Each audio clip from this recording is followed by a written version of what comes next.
Bismillahirrahmanirrahim. Semoga kita semua selalu senantiasa sehat dan diberikan kekuatan dalam menjelajah segala babak kehidupan di dunia ini.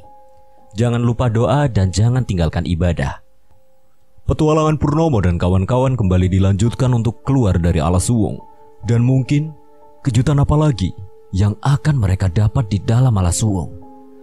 Sebelum kita masuk ke ceritanya, buat kalian yang belum subscribe channel ini, tekan tombol subscribe-nya terlebih dahulu dan tekan tombol notifikasinya agar kalian tidak ketinggalan cerita terbaru dari Portal Dimensi.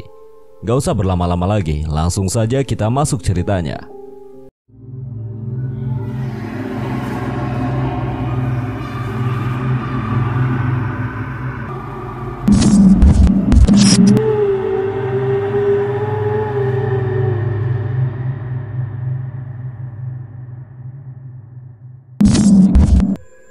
Kamu tahu, Cuk, tadi malam kamu ngomong terus sama sayang-sayangan dengan si Mayang itu. Sebenarnya aku dan Suno tidak tidur, Cuk. Aku ya mesem-mesem, tapi ya merasa kasihan sama kamu dan Mayang. Cinta beda yang tak pernah sampai katanya. Ucap si Hendro menambah tertawa mereka berdua. Makane jadi pemuda itu yang banyak pacarnya, jangan jomblo ae. Kenal sekali sudah mau diajak nikah. Lah, kamu itu apa ya sama dengan hewan? Ejek si Hendro menambah kelucuan itu. Aku ini manusia yang mempunyai cinta, rasa, dan karsa. Akan tetapi ketiganya tak berguna tatkala cinta sudah berbicara. Batu dengan diameter lebih dari 6 meteran itu menjulang bak permata hitam di atas tanah. Namun anehnya seperti ada mural-mural khusus berwarna merah. Apakah itu mural masyarakat purba? Atau ada orang sebelum kami yang datang kemari? Itu tidaklah penting bagi kami. Di hari ke-6 ini, kami diharapkan sampai di atas batu Suryo Moncer atau Surya Terbit. Kenapa area itu disebut dengan nama itu? Aku pun kurang tahu. Bahkan si Hendro yang sering bertanya kepada Mbah pun tidak mengetahui artinya. Kok iso dijenengno watu Suryo Moncer ya? Padahal tidak kena sinar matahari sama sekali. Malah kesannya gelap gulita tertutup semak belukar. Celetuk Suno persis dengan apa yang aku pikirkan. Yang penting bisa selamat dari Alas Suwung atau Alas Blank saja sudah sangat lebih dari cukup bagi kami. Dari sebelah kanan kami keluarlah pasukan putih berkuncung.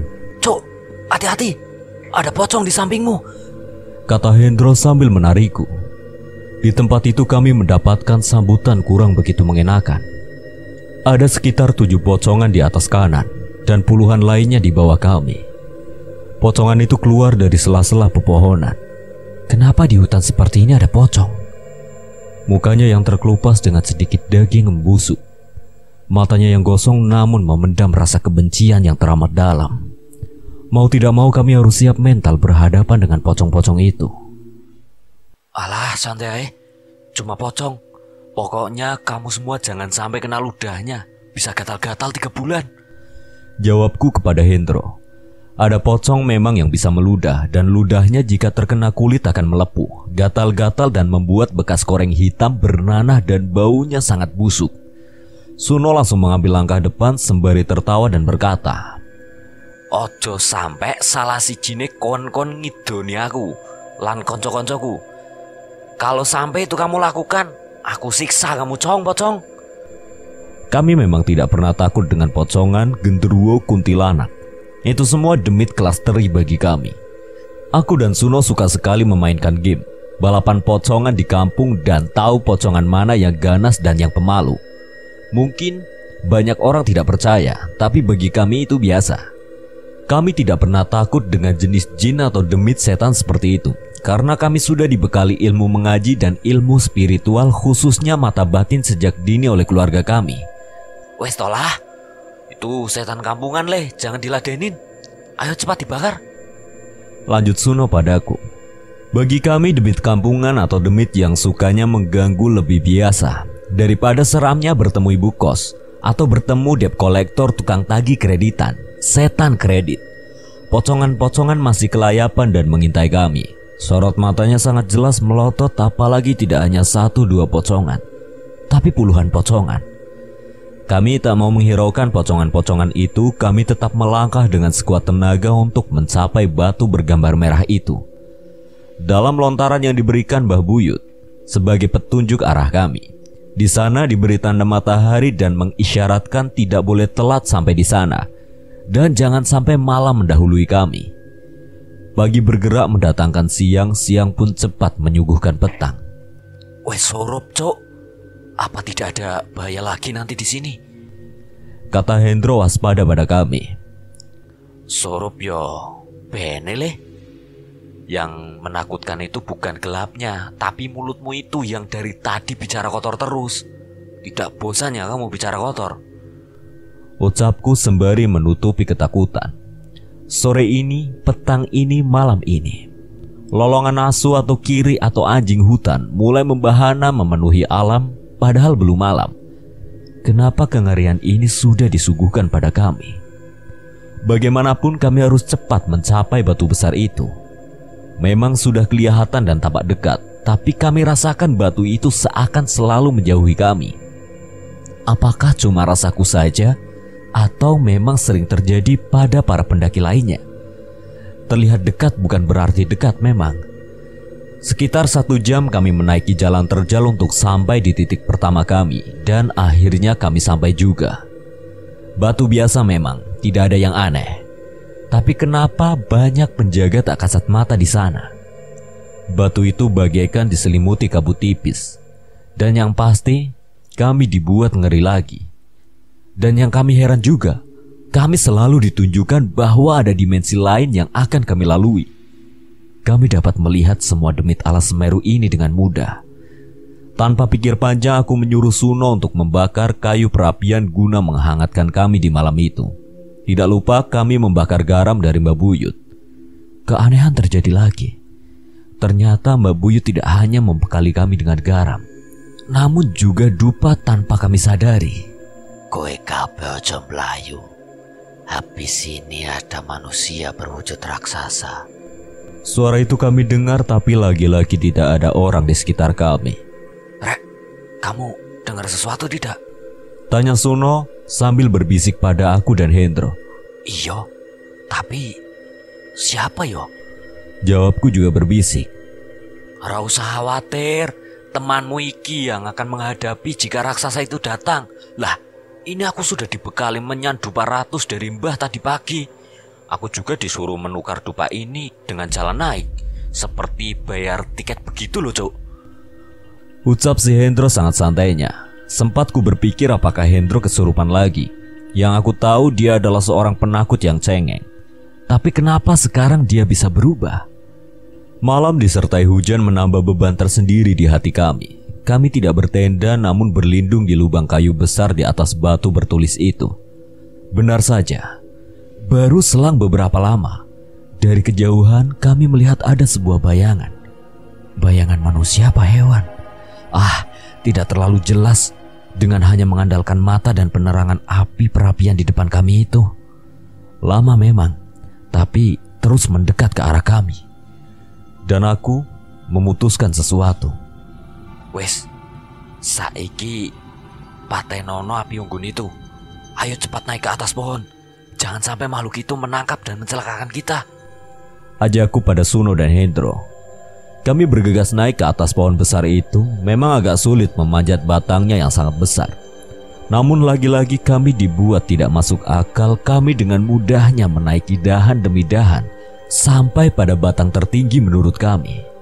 Aku lihat dari arah barat masih dan masih menuju kami. Kami tidak percaya seseorang dengan wujud itu, berbadan tinggi besar, melangkahkan kakinya menuju kami. Bahkan kayu yang kami naiki hampir sama dengan tinggi badannya. Matanya memancarkan aura yang sangat kuat, dengan rambut sebahunya serta wajah sangarnya. Waduh Gusti, kok jelek banget ini, Cok. Aku tidak berani, Cok, mengajak barter sama Menyan kalau mukanya sangat menakutkan begitu, Cok. Kamu aja Pur yang ngomong. Ucap Hendro yang berbanding terbalik dengan sikapnya tadi. Siapa lagi? Siapa lagi kalau bukan aku? Aku yang harus bertemu dan berhadapan untuk menukar Menyan ini. Aku berusaha menahan tangisku. Aku berusaha berani. Apa ini? Apakah ini yang biasa orang disebut atau apalah? Dalam gemetarku kubaca surat sang penguasa subuh dari kitab suciku. Kuulang-ulang walaupun dengan nada yang terbata-bata. Oh Tuhanku, aku yakin bahwa semua atas kehendak-Mu. Aku mati, mereka mati, dan semua pasti mati ya Tuhanku. Namun aku meminta pertolongan serta perlindungan dari-Mu semata, oh Tuhanku. Ku coba membenarkan posisiku di dahan pohon besar itu. Aku berdiri di salah satu rantingnya. Ku beranikan diri, ku mantapkan hati. Dan aku sudah siap. Wes suwe aku gak ngerasa no getih daging dan tulang manusia. Kamu siapa? Bisa jadi santapanku juga menambah kesaktianku. Suara Buto itu keras melengking serasa suara petir yang menyambar. Sosok ini ternyata adalah Buto atau raksasa dari golongan demit atau setan. Sek, jangan tergesa-gesa. Aku dan temanku ini mau cari jalan karena kesasar. Lah, kenapa kamu mau makan aku? Lah kamu ini siapa? Kamu berani bayar berapa? Apa kamu berani tanggung dosaku dan dosa teman-temanku? Ojo sampai kon buto kena murkanya Tuhan dan karmanya Rasul. Apa kamu mampu? Seandainya kamu mampu, ya terserah kamu mau melakukan apa saja terhadap aku dan teman-temanku ini. Aku Raja Buto, tidak ada cara mundur. Maju terus, aku makan dagingmu, aku kunyah kepalamu, ubun-ubunmu. Aku hisap darah jantanmu menungso. Jawab makhluk itu tak menggubris ucapanku. Tanpa kami sadari si Hendro membakar kemenyan yang diberikan Mbah di tangannya dengan korek apinya. Memang kecil tapi wangi menyan itu sangat harum dan belum pernah kami cium merasakan aroma seperti ini. Malam yang sudah tak terhitung lagi mencekamnya kala itu. Aku Purnomo tidak pernah takut dengan setan demit apa saja. Tapi aku takut, sangat takut dan selalu takut bila teringat hal itu lagi. Tak bisa dan tak bisa. Aku dan kawanku harus hidup, harus selamat. Ampune opo iki? Aku mencium menyan dupa ratu surga alas. Siapa yang punya? Aku minta. Ucap Raja Buto diulang-ulang olehnya sambil mencari asal wangi dari asap menyan dupa ratus. Aku bisa memberimu, tapi ada syaratnya. Jadi raksasa yang benar. Jadi raksasa yang menurut dengan Sang Hyang Batara Durga. Ucap Hendro sambil merapal mantra dengan terbata-bata. Seketika itu juga manusia setengah raksasa itu mundur dari kami. Manusia setengah raksasa itu mundur dan memberikan semacam salam hormat kepada kami dengan membungkukkan badannya seraya menyentuh dadanya. Sepurane, aku ora ngerti kalau kalian semua itu masih satu saudara dengan manusia di alas. Aku ini pakar dan menjaga kampung alas juga seisinya. Ucap makhluk itu sambil menunduk dan bersimpu. Makhluk itu adalah Raja Buto. Namanya Yai Buto, penjaga gerbang menuju Alas Suwung dan kampung alas. Aku rawani mangan getih daging resi dan keturunannya. Tolong maafkan aku ini. Aku jaluk sepuro. Ucap Raja Buto yang tak kami mengerti. Yang aku tahu hanya permintaan maaf dari raksasa itu. Apakah memang ada raksasa di zaman ini? Apakah hanya perwujudan Demitala Semeru saja yang menunjukkan eksistensinya pada kami sebagai manusia? Pertanyaan yang kembali tidak kami temukan jawabannya. Namun aneh terjadi kembali. Lagi-lagi Suno merapal mantra sepertinya dia sudah hafal di luar kepala. Padahal setiap kata di mantra itu dengan bahasa Sansakerta yang sangat tidak kami pahami.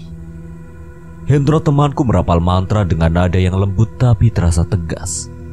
Kami merasakan getaran yang cukup kuat. Apakah ini yang dimaksud gesekan dimensi? Apakah ini yang dimaksud moksa ora hilang? Dadaku berdegup kencang serasa darahku mengalir derasnya ke ujung kepala. Raja Buto hanya diam tanpa nelangsa. Raja Buto tunduk pada temanku yang bukan apa-apa. Wahai saudaraku, tolong antarkan anak cucu manusia ini menuju dunia nyata. Dunia kebebasan, dunia tempat mereka bertemu dengan keluarganya, dengan ibu yang melahirkannya, dengan bapak yang menafkahinya, dengan sesama saudaranya. Wahai saudaraku, suara nuraniku penuh harap. Sempat kututup telingaku, terasa berat tubuh dan kepalaku. Namun akhirnya, monggo naik ke pundakku. Saya bisa membawa kalian berjalan sampai Keraton Dewi, keraton engkang arupa ranu. Tapi tetap saya dan kalian tidak ada hutang baik di dunia atau akhirat, ucap Raja Buto kepada kami. Kami pun segera naik ke pundak raksasa itu. Hanya orang yang waras yang akan mengerti dan memahami tentang cerita kami. Kami waras, penduduk alas waras. Bahkan agamaku juga mengharuskan kami mempercayai kewarasan hal dan alam gaib. Apakah kalian waras? Atau hanya orang yang merasa waras? Dunia tidak hanya bisa dihitung dari akal saja. Bahkan Tuhan menciptakan sesuatu yang tak mampu akal ini memikirkannya. Jangankan kalian merasa waras, hanya karena kalian lebih rasional daripada kami. Kami merasa waras karena kami manusia ciptaan Tuhan, pencipta alam semesta. Sangat terasa bulu-bulu kasar dari punggung raksasa itu. Kami pun bercengkerama dan saling bercerita. Aku mendengar kisah kelam dari si Buto. Dia menceritakan bahwa dirinya diselamatkan oleh Resi Markandaya dari kematian. Apakah demit atau raksasa bisa mati? Tapi nyatanya memang bisa. Semua makhluk ciptaan Tuhan bisa mati atas kuasa Tuhan. Buto akhirnya bercerita bahwa dia berasal dari alas Tengger. Dia serasa hidup nelangsa, mati pun tak akan ke nirwana imbuhnya. Dia dikuasai oleh demit jahat yang memerintah dirinya membangun istananya di perbukitan utara Tengger. Yang aku tahu, ada memang sebuah perbukitan dan merupakan salah satu objek wisata di daerah itu. Sempat si Buto ingin melarikan diri tapi tidaklah mudah. Biarkanlah kisah kelam si Raja Buto menjadi rahasiaku dan dirinya saja. Kurang begitu santun bila aku menceritakan apa yang dirasakan olehnya dan rakyatnya kala itu. Cukup tahu saja, mungkin puluhan tahun yang lalu atau ratusan tahun yang lalu ada seorang resi yang menolongnya. Dan sekarang Raja Buto akan selalu menjadi benteng pertama bila ada manusia luar yang ingin masuk ke wilayah alas. Sentuhan angin lembut menyekam muka dan jiwaku. Kurasakan tubuhku berayun-ayun seirama dengan gerakan Raja Buto. Kami kecil, Tuhan. Bayangkan saja kami bertiga ada di pundaknya dan digendongnya menaiki jalan terjal dan menanjak. Kami bagai anak bayi yang digendong orang dewasa di keranjang pundaknya. Berkali-kali kami menyaksikan kayu di kanan dan kiri kami disibaknya dengan tangan kekar itu. Tak jarang dia berpegangan pada batang-batang kayu besar agar tidak terpeleset dan mencelakakan kami yang ada di atas pundaknya. Perjalananku bagaikan perjalanan. Aku sudah kehabisan kata-kata untuk menceritakan dan melukiskannya. Perjalanan yang tidak kami rencanakan dengan matang, tidak kami lakukan dengan pertimbangan. Bahkan perjalanan dengan alasan segala kebohongan. Tuhan, Engkau masih sayang pada kami bertiga. Engkau masih menginginkan kami bertiga ada di muka bumi yang Kau ciptakan dengan segala keindahannya. Tuhan, biarkan hamba-Mu ini mengucap syukur atas semua karunia-Mu, atas segala rencana-Mu, atas samudera maaf-Mu. Bahkan bila ada murka-Mu, aku akan selalu tunduk padamu, wahai Sang Penciptaku. Pencipta dari bapak ibuku, pencipta Adam dan Hawa manusia pertamamu. Tuhan, terima kasih atas semua kesempatan dan pelajaran yang Engkau gariskan pada kami di kesempatan ini. Terus langkah nolakumu. berjaya di jalan kebijakan dan mulia. Itu bukan masalah. Siapa yang menyebut kamu jelek atau buruk? Hidup itu yang penting dijalani dan berguna untukmu dan orang lain. Ucap Buto mengagetkan kami bertiga. Iya, Yai. Jawab kami serempak-serentak sedikit kaget. Tuhan selalu memberi kemudahan padaku.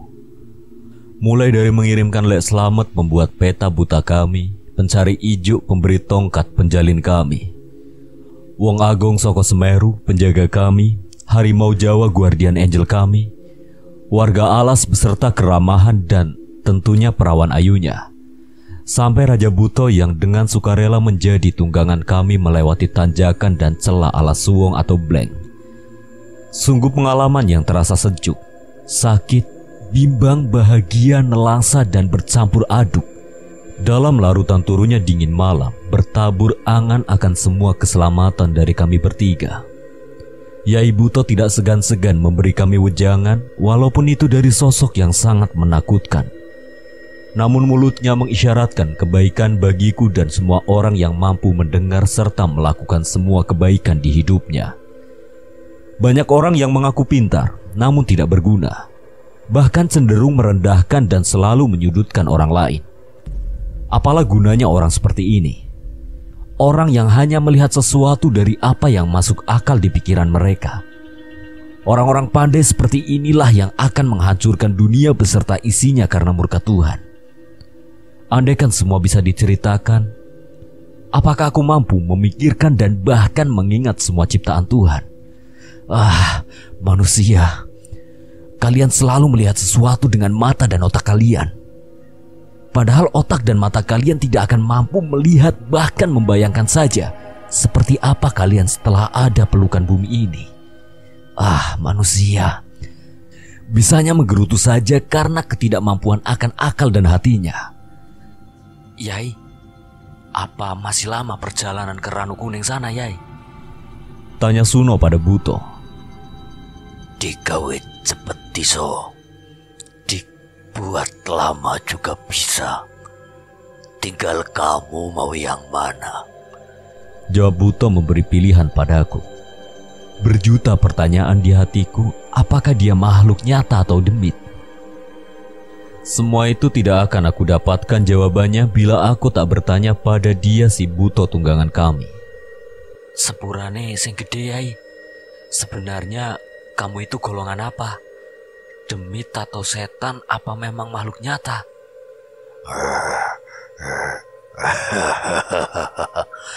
Tawanya menggema di lembar malam keenam kami. Malam yang memberikan keberanian pada kami. Malam yang hanya dapat dinikmati oleh manusia berhati dewa. Apakah semua manusia berhati dewa? Tentunya tidak. Banyak manusia yang tidak bisa menampakkan bahwa dirinya dewa, melainkan hanya manusia serupa anjing yang selalu menyala-nyala karena keiriannya.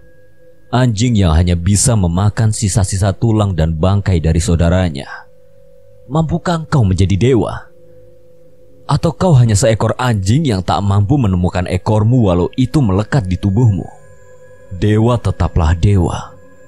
Tetapi belajarlah. Jadilah manusia berhati dewa. Karena dewa selalu memberi bukan meminta. Selalu memuji bukan mencela. Selalu memberi kebahagiaan bukan membuat nelangsa. Tak jawab oponone Kang.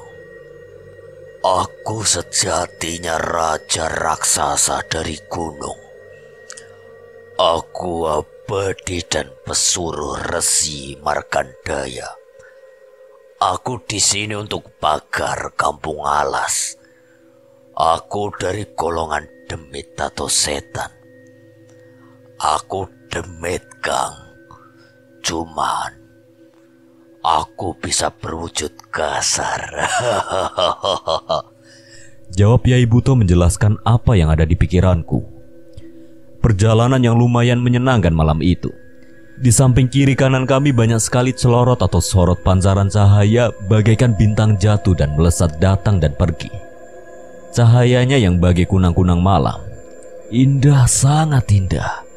Sampai tiba-tiba, Waduh Biung, tanpa ada sedikit pun tanda Yai roboh entah kenapa. Sempat kami terlempar jatuh ke tanah dengan keras. Bahkan Suno pun lagi-lagi pingsan dibuatnya. Tiba-tiba ada sekelebat cahaya menghantam Yai Buto secepat kilat. ojo sampai hilang pikir, tetap waspada. Ucap Yai Buto kepada kami. Namun bagaimana kami harus sadar dan harus waspada? Kami cemas karena Suno sudah dibuat pingsan karena jatuh ke tanah. Yai, ada apa ini sebenarnya? Temanku ada yang pingsan ini. Jawabku seraya menghampiri Suno dan dibantu Hendro berusaha menyadarkan Suno. Di depan bola mata kami ada seekor ular yang sangat besar dengan cepat melingkar ke tubuh dan membelit leher Yai Buto. Pertarungan mereka bagai pertarungan dua sosok yang besar. Perang tanding yang kami tak mampu melihat hanya kilatan-kilatan cahaya yang membara dan suara gaduh yang memekakan telinga. Dicengkramnya ular itu dengan kedua tangan kekar Yai Buto. Namun tetap saja tak dapat dilepas belitan ekor ular itu dari leher Yai Buto.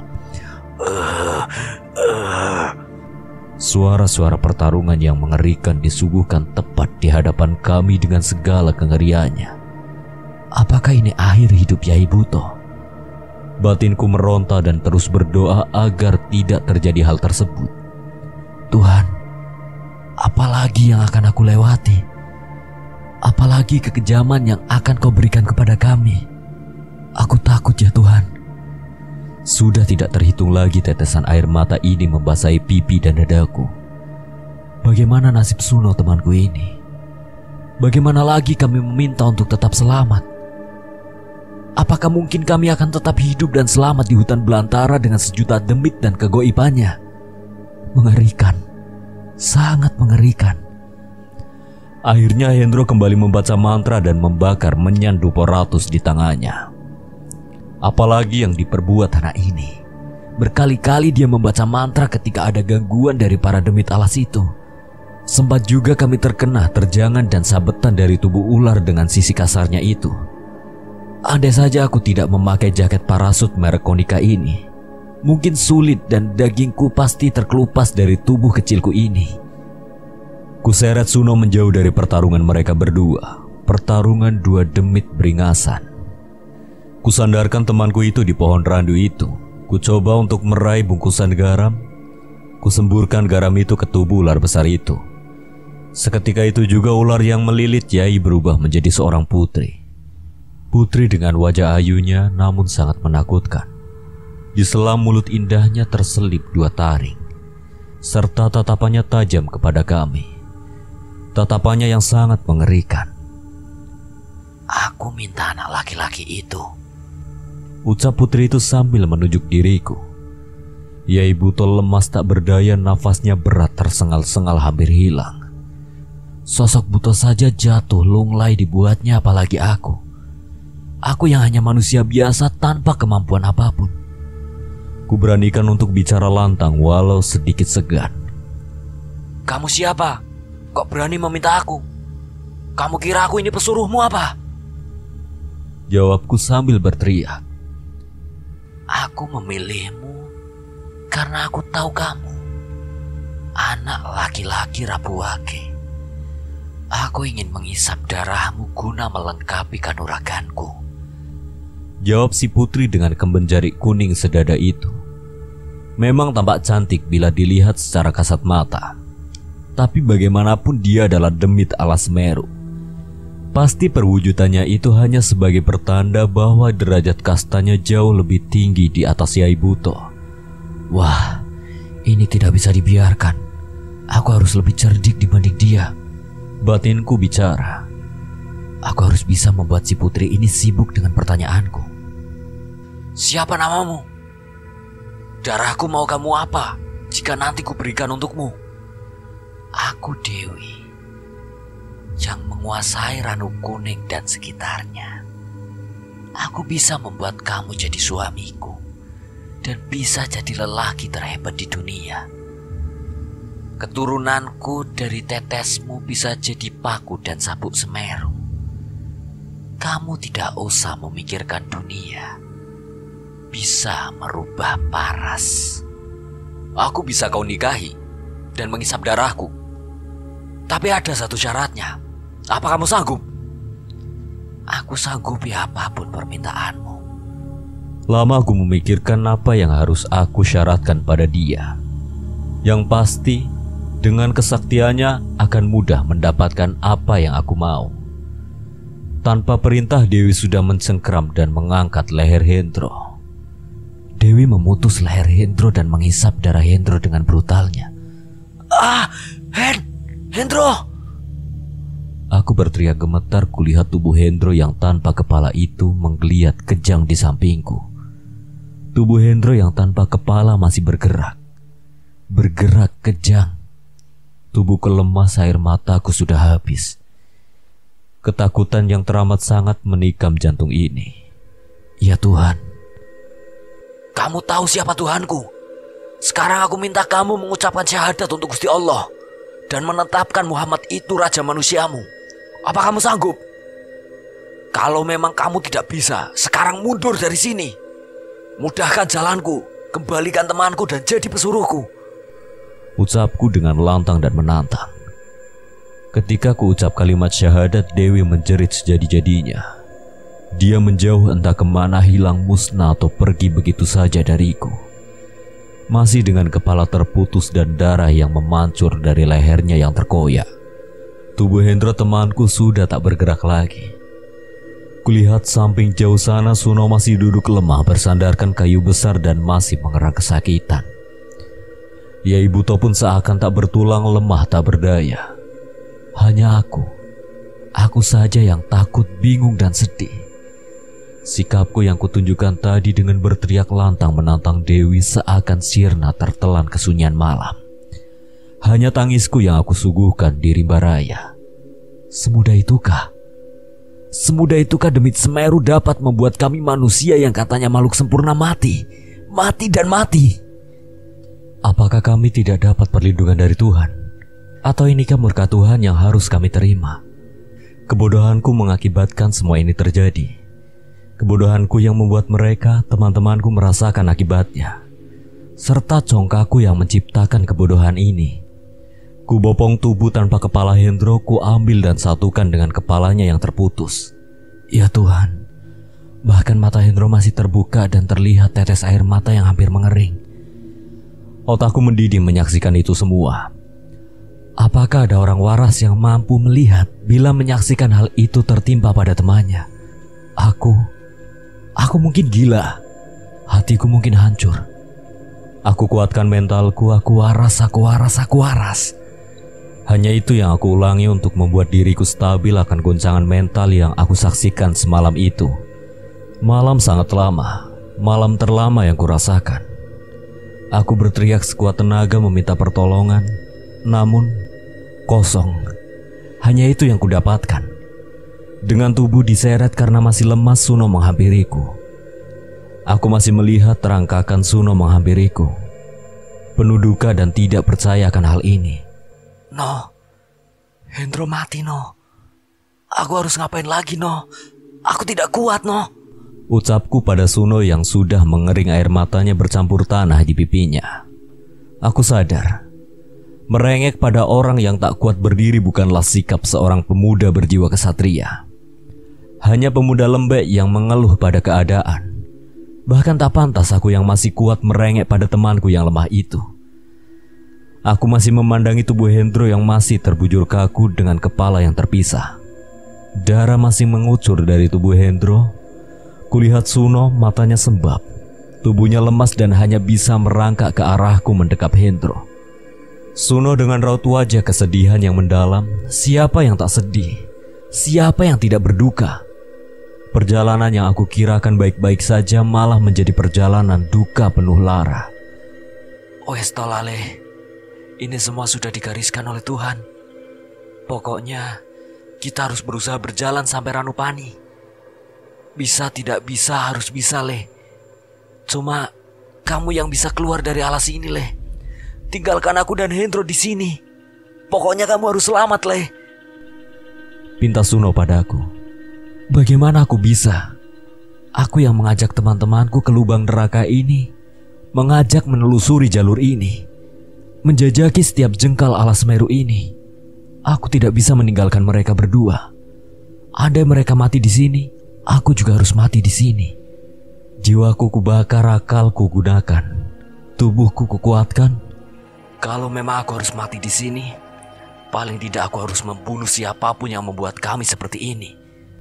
Aku berdiri dan melangkah ke Yai Buto. Aku pukuli tubuhnya yang lemah. Aku guncang rambut gimbalnya yang lusuh, agar dia bisa bangun dan mengantarkanku. Ya, mengantarkanku kepada Dewi. Yai ku bangunkan supaya mengantarkanku untuk berperang, atau setidaknya berusaha membuat dendamku terbalaskan. Walau aku tak yakin mampu mengalahkannya. Dewi Jancu, tunggu aku. Ayo perang tanding seganasnya. Nyawaku apa nyawamu yang akan ada di dunia ini. Umpatku tanpa perhitungan. Ayo Yai, berdiri kamu sekarang. Antar aku ke keraton Dewi. Jangan terlihat lemas kau Yai. Ayo cepat bangun. Entahlah, ketakutan apa dan kepada siapa. Emosi yang memuncak dengan ketidakwarasanku seperti memberikan energi tambahan kepadaku. Kunaiki bahu Yai Buto dengan berpegangan pada rambutnya. Kutarik kasar agar dia segera melangkahkan kakinya. Demi Trojo Buto ngakunya, tapi kok malah kalah dengan setan wanita. Kalau kamu sampai tidak berani mengantarkanku, aku basuh kotoranku ke mulutmu. Semua umpatan-umpatan keluar dari mulutku yang tak lagi manis. Rogoku rogo wesi, nyawaku nyawa sutro segoro, ucapku ucap landep anggara murka, wetonku weton maling aguna, cecepen getihku rusak goroanmu, keremusen dagingku gajihku buyar acur rati saisi wetengmu. Kenapa aku bisa merapal mantra itu? Semua karena ucapan yang diajarkan Mbak Buyut waktu itu. Benar, aku masih waras. Aku bukan orang yang hilang ingatan. Tidak akan ada orang waras yang kuat dengan segala cobaan ini. Aku yakin. Mungkin banyak yang ingin melakukan perjalanan sejuta kengerian ini. Tapi apa guna? Aku tak akan melakukannya lagi walau semua itu demi satu atau beberapa keinginan yang belum kutemukan jawabannya. Tuhanku menciptakan alam semesta tidak hanya yang bisa dinalar oleh kata dan akal. Namun Tuhanku menciptakan dunia juga dengan segala misterinya. Tubuh kecilku ini terasa panas, terasa berisi.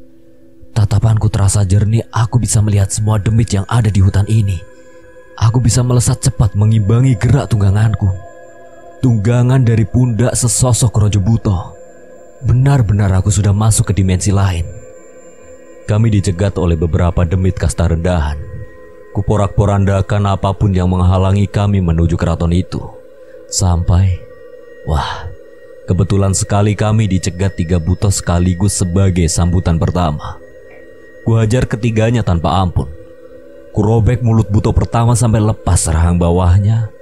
Kucongkel mata besarnya dengan tangan kecilku ini tanpa kesulitan apapun. Dan aku robek dada serta mengeluarkan jantung dari rongga dadanya. Kukunyah mentah-mentah jantung sebesar buah kelapa. Darah hitam berbau amis membasahi mulut sampai dadaku. Munduro, sebelum kalian semua kubunuh seperti temanmu ini. Kupatah-patahkan tulangmu kalau sampai menghalangi langkahku. Suara keras dan bergetar itu keluar dari mulutku. Bahkan sampai Yai Buto saja terlihat takut bukan main saat melihat kemarahanku. Kon kabeh buto, aku yo buto. Kon sekti, aku luwih sekti. Sesumbarku dan tawaku pada semua demit berwujud buto berkepala kerbau itu. Perlahan tapi pasti, para demit itu mundur dan lari meninggalkan kami. Kejadian yang aku alami itu membuat tubuh Yai Buto bergetar hebatnya. Ayo Yai, diteruskan dan diselesaikan urusan ini. Aku patahkan lehernya, aku hancurkan kepalanya sekarang Yai. Ucap amarahku pada tungganganku. Dengan sigap Yai Buto mengangkatku dan meletakkannya di pundaknya. Yang terasa aneh padaku, dari tadi Yai Buto tak bicara apapun. Dia diam membisu dalam gemetar tubuhnya. Mungkinkah dia takut pada Dewi? atau takut pada diriku? Entahlah. Perjalanan kami lanjutkan menuju sebuah istana. Istana yang kata Yai Buto adalah keraton Dewi. Wis, aku berhenti di sini. Aku tidak bisa masuk ke kawasan keraton, Kang. Ucap Yai memanggilku dengan sebutan Kang. Kenapa sesosok Buto memanggilku Kang atau kakak? Apakah aku sudah berubah bentuk? Tak kuhiraukan ocehannya. Tanpa basa-basi aku langsung masuk ke dalam kawasan keraton. Seperti sebelumnya, aku dihadapkan pada beberapa rintangan. Aku dihadang demit dengan bermacam-macam wujud dan bentuknya, serta kesaktiannya yang aku sendiri kewalahan untuk meladeni pertempuran demi pertempuran. Aku meyakinkan diriku bahwa aku manusia, derajatku lebih tinggi dari mereka. Tumbang 1 maju 10. Tumbang 10 bertambah 100. Bayangan hitam yang entah apa itu juga ikut menggeroyokku. Sampai akhirnya, semalaman penuh aku bergelut dan baku hantam dengan demit-demit itu. Mentari pagi keluar bagai perisai tubuhku. Aku yang sedang kelelahan bagai dilindungi dan terbantu oleh sinar matahari. Semua demit di hadapanku mundur dan lari lenyap terbawa angin. Tinggal diriku sendiri di pinggiran Ranu. Ranu dengan air jernihnya yang memancarkan kilau kuning. Kilau yang membuat semua mata akan terkagum-kagum karena keindahannya. Namun aku tetap mencari penguasa Ranu ini. Penguasa yang memenggal kepala temanku yang membunuh Hendro. Ku berjalan melingkari Ranu itu, namun sangat berbanding terbalik dengan tadi malam. Tak tampak sedikit pun bangunan keraton yang megah itu lagi. Sepanjang ku berjalan hanya hamparan air jernih itu yang tampak. Sampai kakiku lelah sekali mencari dan mencari. Namun tak kunjung ada. Agak jauh di sana kulihat ada bayangan seseorang. Seseorang seperti wanita. Apa yang tak lakono sih? Kok pasti bertemu wanita? Apa semua setan itu berwujud wanita? Batinku seraya mendekati bayangan itu. Jauh. Memang lumayan jauh aku berjalan. Kusibak tanaman menjalari itu guna memudahkan langkahku. Sampai aku tepat di depan wanita itu. Kuamati wanita itu dari ujung kaki sampai ujung kepala. Aku bertanya, "Kamu siapa? Kok di sini? Apa kamu yang jadi ratunya demi di Ranu Kuning?" Ucapku tanpa basa-basi. "Ojo menengahi kaya wong bisu. Bicaralah. Jawab pertanyaanku ini." "Jancuk, ditanyai diam saja seperti batu yang dibungkus tanah." "Mas, Kang Mas." Suara wanita memanggil. Ada panggilan dari arah belakangku. Seketika aku membalikkan badan. Dan aku melihat wanita yang lari ke arahku. Sambil melambaikan tangan dan memanggil-manggil Kang Mas padaku. Siapa lagi wanita yang lari itu? Kudapati gadis kecil dengan muka yang hancur. Siapa dia? Apa yang ingin dikatakannya padaku sampai dia berlari sambil memanggilku? Kang Mas, jangan diteruskan. Itu jurang kelatakakan, jurang batu yang dalam. Kamu bisa jatuh, mati." Kubalikan lagi badanku, benar sekali. Tepat sejengkal langkah lagi, aku bisa jatuh dan tak tahu lagi nasibku.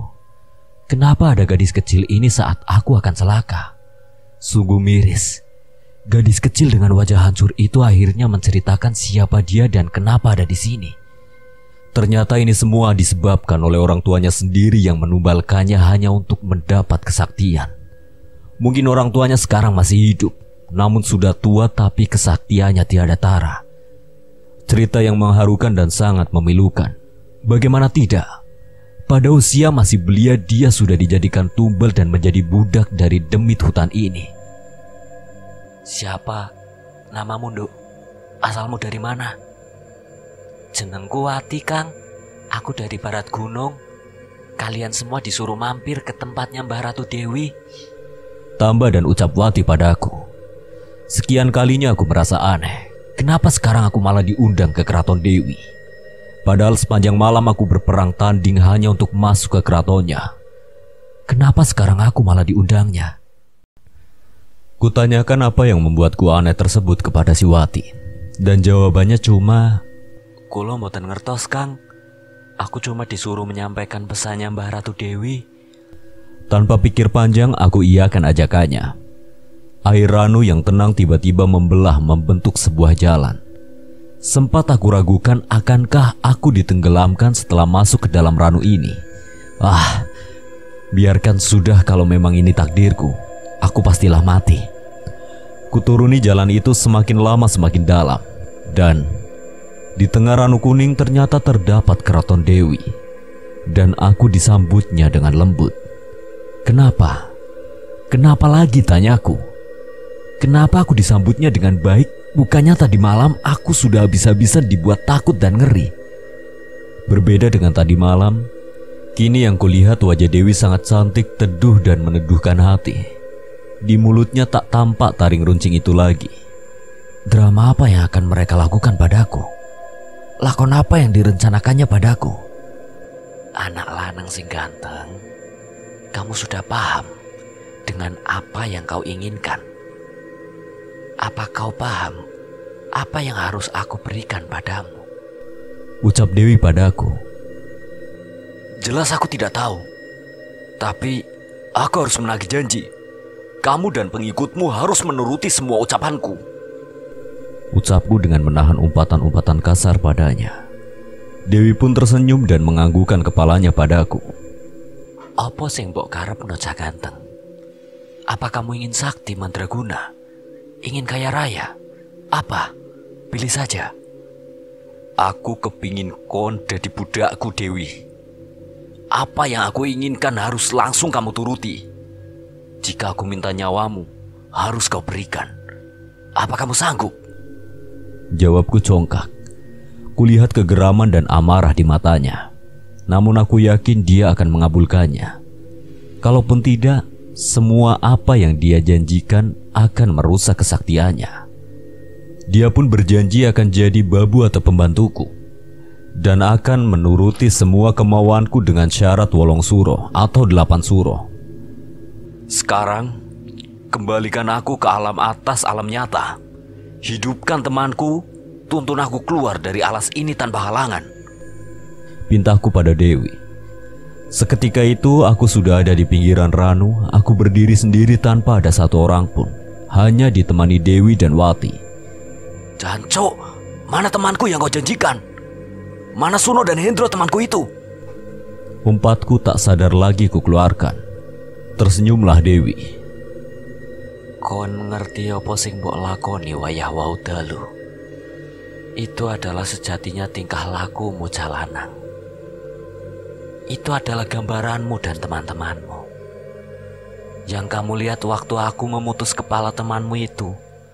Karena dengan maksud punya kepala tapi tidak mau membuat kepala semakin baik.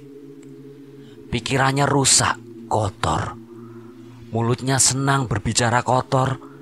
Matanya untuk melihat hal-hal yang buruk. Kamu tahu gambaran orang yang suka merasa iri atau benci, tapi semakin ingin menang dan dianggap pahlawan. Yaitu temanmu yang satu lagi. Punya badan tapi tidak berguna. Tidak bisa apa-apa. Bisanya menyeret badannya sampai lemas. Kamu tahu apa yang kau pakai sekarang? Kau seperti buto. Semakin angkara murka yang kau pakai di kepala dan punggungmu itu, Cak Ganteng. Kelakuanmu seperti buto. Raja Buto itu ya wujud aslimu di alas suwung itu. Ucap Dewi padaku. Baru kusadari semua tentang aku dan tentang kami. Semua itu ciri perwatakan dari diri kami masing-masing. Apakah aku ini? Apakah ada sesosok Buto di tubuhku? Apakah Suno akan sembuh dari lumpuh layunya? Dan apakah si Hendro hidup dengan tubuh lengkap memakai kepalanya yang lepas? Hanya itu yang sangat amat aku inginkan sekarang. Dewi, aku minta. Shh. Aku mengerti apa yang kau inginkan. Tunggulah sampai waktu gelap. Seandainya kau butuh aku, ucapkan namaku Mbak Ratu Dewi. Suara itu hilang beserta Dewi. Aku duduk di pinggiran ranu itu sambil menunggu waktu senja. apa yang akan aku temukan? Yang aku inginkan hanya keselamatanku beserta teman-temanku. Sinar surya meninggi di angkasa, memasung bayang dari anak manusia tak dapat kurasa. Sampai malam, aku tak menemukan apapun di sana. Aku tetap duduk, tatap mataku penuh dengan angan. Angan di mana semua tak sirna dan selalu indah. Andaikan aku tak melakukan perjalanan ini, mungkin aku dapat menikmati liburanku dengan tenang. Mungkin teman-temanku dapat bercengkrama dengan keluarganya sekarang. Aku menangis. Tangisku bukan karena kesedihan. Tangisku karena kebodohan seorang yang belum mengerti tentang kehidupan. Aku meraba kantong jaketku. Apa iki? Batinku sambil mengeluarkan benda dari kantong. Betapa terkejutnya aku. Selama ini aku membawa belati. Belati dari tembaga dan besi aji yang berwarna kuning kecoklatan. Dari mana datangnya belati ini? Tanyaku dalam hati. Iku gaman dari kerajaanku, Jabagus. Pergunakan seandainya kamu ada halangan atau rintangan. Lagi-lagi suara itu ada suara tapi tak ada orangnya. Seperti suara Mbah Buyut. Suara yang dingin menenangkan, suara lembut nan bijaksana. Tapi buat apa belati ini? Kenapa harus aku yang mendapatkan belati ini? Aku melihat di kejauhan ada beberapa sosok yang mulai mendekat. Siapakah mereka? Apakah mereka golongan demit yang akan mengoyak dan mencabik-cabik dagingku? Atau mereka... sudahlah. Kutunggu saja di tempatku duduk di sini. Sambil aku merogoh kantong jaketku. Apa ini? Benda apa yang ada di kantong jaketku ini? Ku keluarkan kuraba. Kenapa belati ini ada di jaketku? Padahal aku tak pernah memiliki belati ini. Apakah Mbak Buyut memberikan ini padaku kemarin? Tapi, biarlah, ini akan kupakai untuk menyelamatkan teman-temanku atau sekedar sebagai penyelamat diriku sendiri. Belati model Mojopahit ini aku pegang di tangan kananku sambil menunggu beberapa sosok yang mendekat padaku. Tak terasa waktu bergulir sangat cepat. Janco, masih pagi sudah ditantang berkelahi. Tidak akan mundur aku ya sekarang. Perang tanding dilihat saja dulu. Nyawaku atau nyawamu yang hilang. Umpatku dalam hati seraya menghilangkan rasa takut yang selalu menyelimuti. Lama memang terasa dari kedatangan sosok itu. Tapi aku tetap tak gentar, tak goyah, bahkan aku tak pernah menggeser posisiku yang awalnya duduk kemudian berdiri. Biar awan mendung tak ada, sinar matahari panas membara, peluh membasahi kepala dan badanku. Aku akan tetap siap pandai ini waktuku, mempertaruhkan nyawaku. Sayup riuh burung tak lagi ku dengar, lolongan anjing belum saatnya berkumandang. Apa saja perasaanku bercampur aduk dalam nestapa. Tuhan, jiwaku meronta-ronta haus akan darah. Darah para demit yang selalu mengganggu, menekan bahkan membunuh salah satu temanku. Kowe tidak usah bingung, itu adalah temanmu, ucap Mbak Ratu Dewi. Tersentak hatiku. Apakah benar? Semakin dekat kulihat dengan rasa haru. Temanku Suno sedang berjalan dengan memapah Hendro yang masih tanpa kepala. Namun kenapa Hendro bisa berjalan sampai sejauh ini? Tak masuk akal. Apakah selama ini kami ada di dalam dunia tak kasat mata? Apakah dimensi ini? Apakah kami di alam penuh dengan demit dan segala tanda tanyanya? Aku bingung dengan berjuta tanya di hatiku. Dan ku kejar mereka, ku rangkul temanku itu. Tangis, hanya tangis yang aku berikan pada mereka berdua. Bahkan mengucap maaf saja tak dapat ku keluarkan dari tenggorokanku ini. Terus, bagaimana nasib temanku? Mana kepala temanku? Tolong kembalikan nyawa temanku, Mbak Ratu. Pintaku padanya yang dengan anggun tetap tersenyum padaku.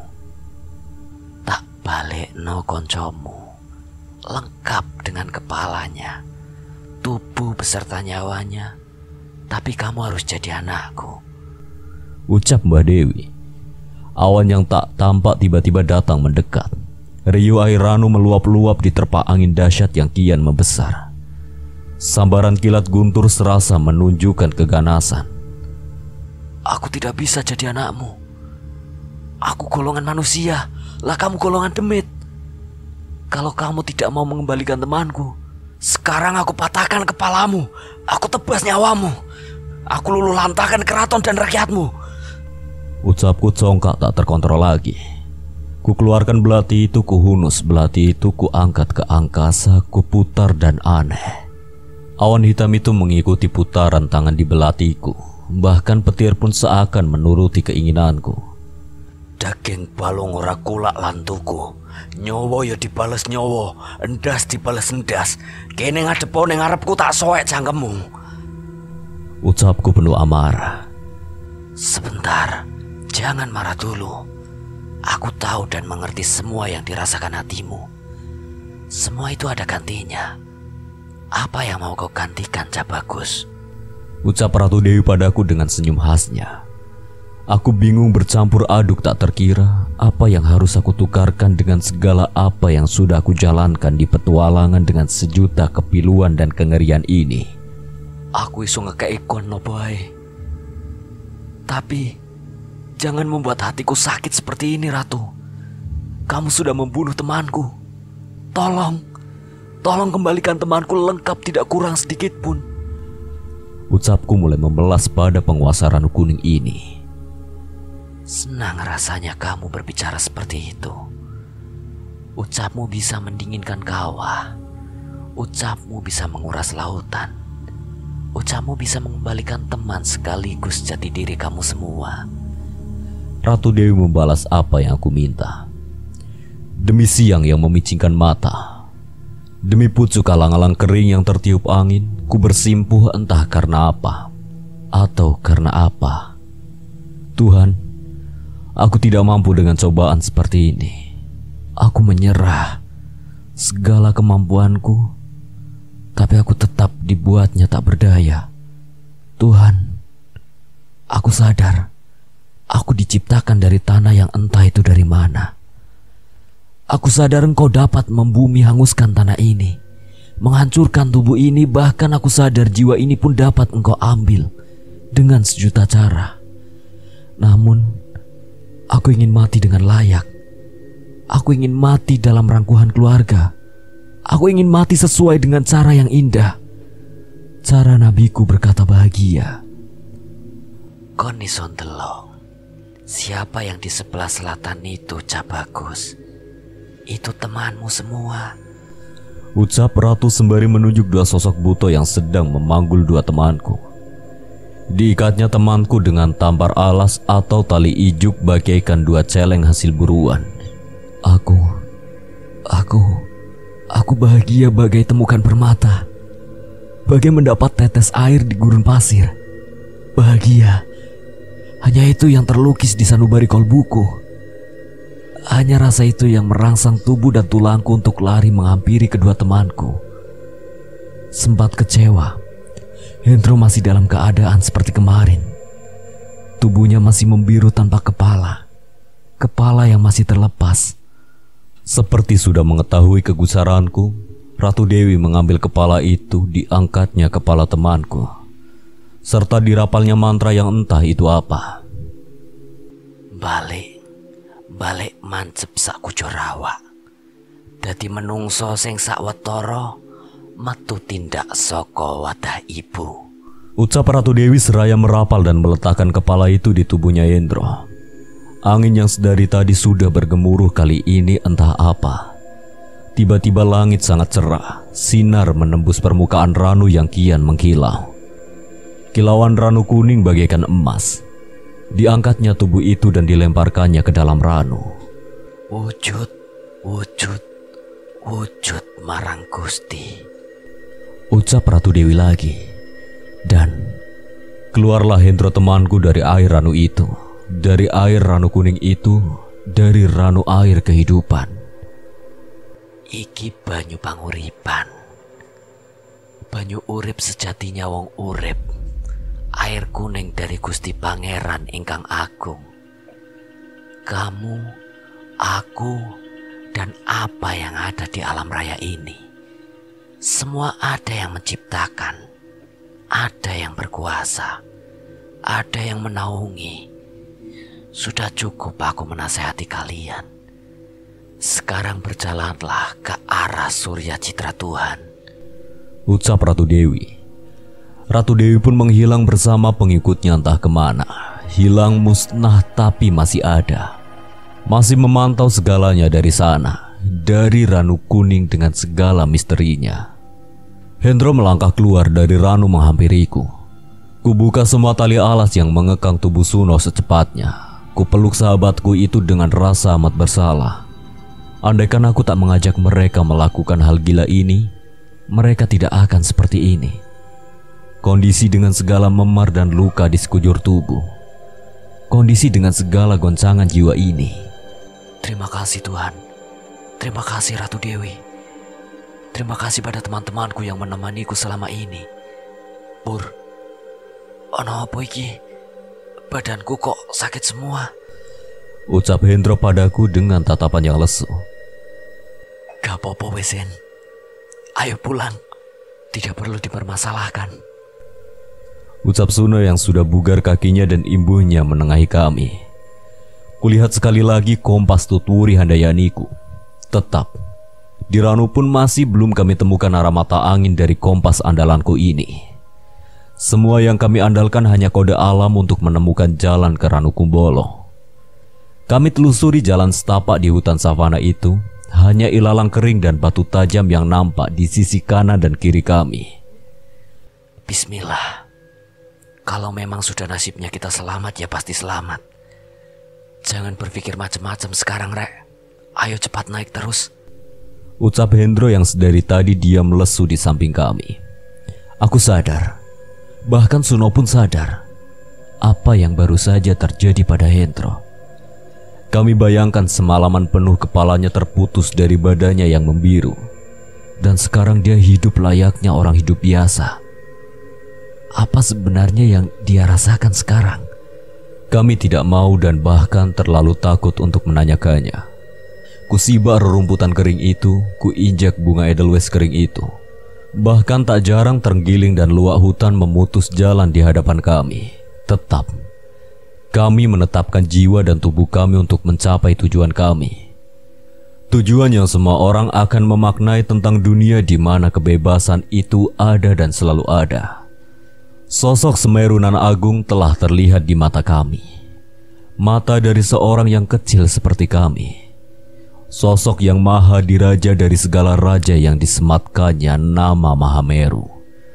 Tak jarang burung alap-alap Jawa terbang mengitari kami, mengitari orang yang berjalan beriringan ini. Bahkan burung Sri Gunting pun bernyanyi menyambut kami. Sambutan dari dunia kami. Dunia kasunyatan, dunia nyata bagi manusia seperti kami. Parang sudah hilang. Tak ada satupun alat pembersih alang-alang di depan kami. Hanya satu, belati ini. Belati model Majapahit inilah yang aku pakai untuk membersihkan dan membuka jalan kami. Kami lalui siang itu dan malam pun datang, di mana dimensi lain sangat kuat menyeret bahkan memeluk kami. Tidak ada sedikit pun tanaman tinggi di jalur kami waktu itu. Kucari batu atau seonggok batu yang cukup menjadi pelindung kami malam itu. No, tenda kita mana? Kok tidak ada? Tidak tahu leh, mending tidur pakai ini saja, jawab Suno sembari memberikan jas hujan kelelawar miliknya padaku. Betapa dingin akan menusuk tulang kami bila tidur di atas ketinggian hanya memakai satu jas hujan untuk kami bertiga. Biarkanlah kami menikmati dinginnya udara malam ini. Biarlah dingin ini mencuci otak panas kami selama ini. Biarkan dingin dari Mahameru menenteramkan hati dari ketiga pemuda di kakinya yang gagah. Malam dengan taburan bintang seakan tepat ada di atas kepala kami. Malam yang indah tanpa ada gangguan dan usikan serta gesekan dari dunia gaib. Malam ini, malam yang menenteramkan bagi kami bertiga. Dan kami dapat menikmati tidur kami dalam indahnya alam semesta ciptaan Tuhan Maha Esa. Pagi pun membangunkan kami dengan sengaja. Pagi itu, aku dibangunkan oleh burung pipit yang hinggap di kepalaku. Sontak aku kaget. Apakah ini pagi? Terasa sangat singkat sekali tidurku malam itu. Benar, ini benar pagi. Pagi yang ke-8 di kaki Mahameru. Tangire, ayo mulai berangkat naik lagi. Sudah dekat rasanya ini, ayo cepat. Ajakku pada kedua temanku. Walau kaki terasa copot dari tempatnya, perut kami terasa perih karena laparnya. Kami tetap dan terus melangkahkan kaki membelah padang savana itu.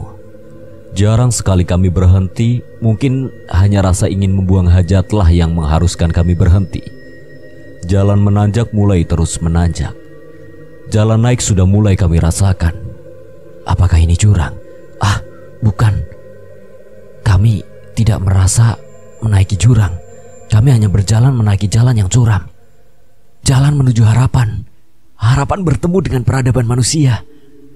Sampai kami mencapai Arkopodo. Kami mengetahui kalau sudah di Arkopodo karena kami sampai pada 2 patung Bahtara Siwa itu. Sudah sampai di Arkopodo, Le. Terus ini kita ambil jalur yang mana? Tanya Suno padaku. Kembali ku keluarkan kompas dan kompas tuturi Handayaniku berfungsi. Aku menangis bahagia. Begitupun Suno dan Hendro. Aku dapat melihat arah mata angin lagi. Aku bisa mendapatkan selatan dan utara kami. Ya Tuhanku, terima kasih atas segala bantuanmu pada hamba yang kurang bahkan sering melupakanmu. Namun engkau tak pernah melupakan kami. Bahkan di alam suwung pun engkau selalu memberi jalan keselamatan pada kami. Kami putuskan menuju utara, menuju jalur Ranukumbolo. Perjalanan kami lakukan sekitar setengah hari. Sampai kami berada di Ranukumbolo itu. Kami bahagia. Bahagia karena bertemu dengan banyak manusia.